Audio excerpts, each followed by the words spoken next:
Labour's internal numbers show in-person turnout for the London mayoral election is far lower than in 2016, raising concerns within the party's ranks. Figures suggest just 11.6% of the total turnout at the last London mayoral election had turned up at polling stations by midday. The figure is far lower than had been expected by the Labour Party, driving concerns of a shock result. It is unclear who a lower turnout would benefit, results therefore more difficult to predict. A Labour campaign source said Mr. Khan's team were concerned by the numbers being reported and that voter turnout is very low. Sharing his fears on social media, Mr. Khan issued a late rallying cry for people to make their voice heard. He said on Twitter, "London, reports show that voter turnout is low across our city.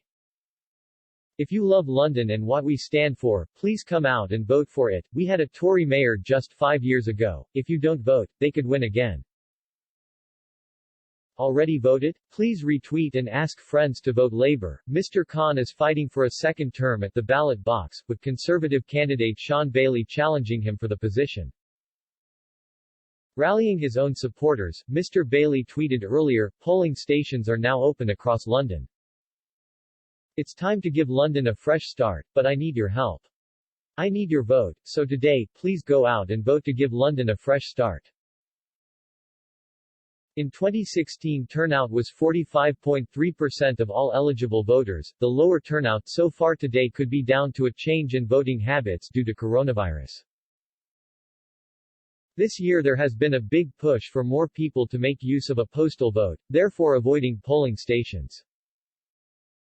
In a normal election year, many people also vote first in the morning on their way to work.